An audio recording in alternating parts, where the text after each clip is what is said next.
Top news. The Democrats are heading for a midterms triumph. It's the last thing they need. The first rule of understanding Donald Trump is to never write him off. It's no exaggeration to say he's the most remarkable comeback kid of my lifetime. Every time his political fate seems to be sealed, he always pulls back from disaster in the 11th hour. I say this to add some context to what looks to be a genuinely dangerous situation for the Republican Party and the MAGA project more generally.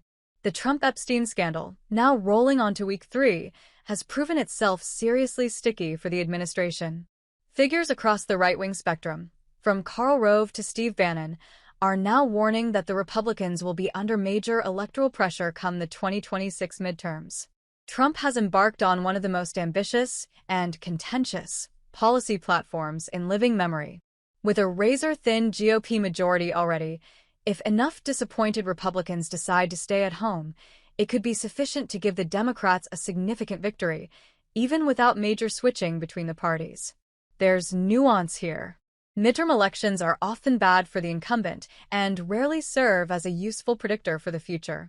Bill Clinton looked hopeless in 1994 after the Republican Revolution. But does anyone now remember Bob Dole? Barack Obama faced a notorious shellacking in 2010, which led cocky Republicans to assume the 2012 presidential election was a shoo-in. Obama then cruised to victory. The dissipation of the promised 2022 red wave seemed to guarantee Ron DeSantis' candidacy and resign Trump to the trash can of history. No need to tell you what happened next. The point is that it can be hard to extract any obvious lessons from a midterm performance. But that doesn't stop politicians from trying.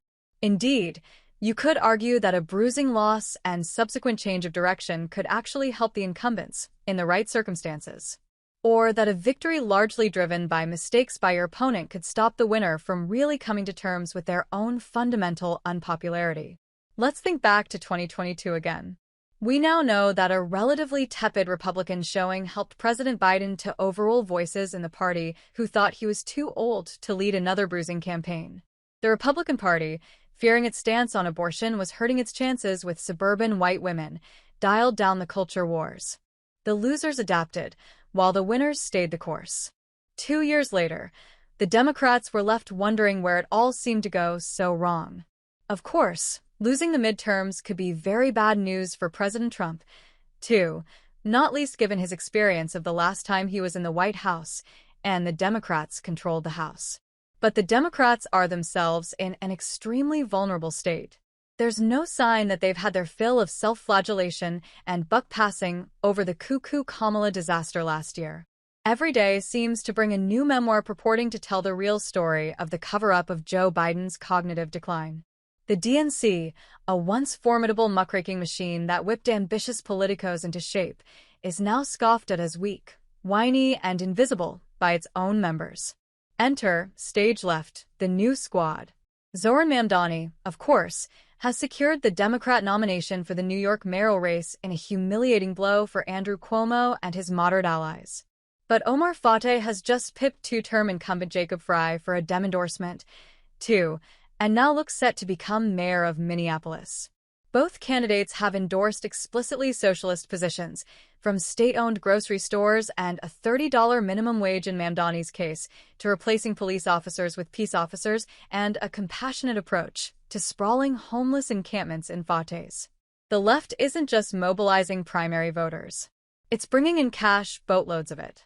AOC has already raised $15 million for her campaign committee, nearly double what the House's most powerful member, Speaker Mike Johnson, has brought in.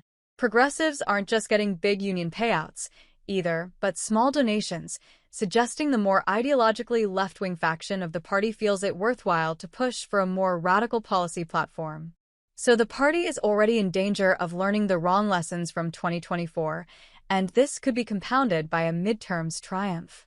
Resisting another left-wing coup attempt could be almost impossible. There's no Democratic establishment anymore. They're all too old, too unpopular, too tarnished. Political journalists are warning us that a Barry Goldwater correction is on the horizon. I think they're wrong. If there's threatening to haunt 2028, it's George McGovern.